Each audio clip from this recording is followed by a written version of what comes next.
এই ভিডিওতে আমি এইচএসসি ইংলিশ টেক্সট বুক নিয়ে এমন 7টা টেকনিক শেয়ার করব যেগুলো ফলো করলে তোমার এইচএসসি ইংলিশ ফার্স্ট পেপারের এ প্লাস তো নিশ্চিত হবেই, পাশাপাশি এডমিশন ইংলিশ ফার্স্ট পেপারের দৌড়েও এগিয়ে থাকবে।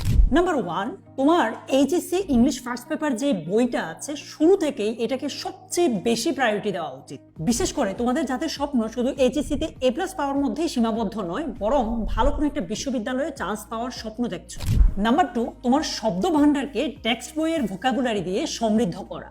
এটা মূলত তোমার এইচএসসি ইংলিশ বোঝার পাশাপাশি ওভারঅল ইংলিশ বুঝতে তোমাকে অনেক বেশি সহায়তা করবে। এটা even unseen part, writing part কিংবা গ্রামার পার্টও তোমাকে ভালো করতে কাজে দিবে।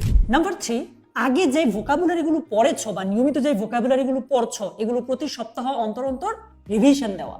সবচেয়ে ভালো হয় যদি তুমি প্যাসেজ পড়তে গিয়ে ভোকাবুলারি শিখো, তাহলে তুমি সেটা ভুলে যাওয়ার চান্স খুবই কম থাকে। নাম্বার 4, কবিতাগুলো বিশেষভাবে পড়া। এটা মূলত এডমিশন স্পেশাল, অর্থাৎ লিটারি টার্মস বা ফিগার অফ স্পিচ আমরা যেটাকে বলি, তারপর থিম এবং কবিতার লাইনগুলো এক্সপ্লেইন করার দক্ষতা অর্জন করা এইচএসসি থেকেই। নাম্বার 5, তোমরা একটু খেয়াল করলে দেখবা যে প্রত্যেকটা লেসনের শেষে কিছু প্র্যাকটিস দেওয়া থাকে, ওই প্র্যাকটিসে আবার কিছু ভোকাবুলারিও দেওয়া থাকে। ওভারঅল পুরোটা পার্ট, প্র্যাকটিস পার্ট যেটা থাকে মেইন বইয়ের লেসনের শেষে, ওই পার্টটুকু ভালোভাবে আয়ত্ত করে নেওয়া। কারণ এডমিশনের প্রশ্নে মাঝে মাঝে দেখা যায় যে ওই প্র্যাকটিস পার্টে যে ভোকাবুলারিগুলো দেওয়া থাকে বা শব্দগুলো দেওয়া থাকে সেগুলো থেকে সরাসরি প্রশ্ন চলে আসে।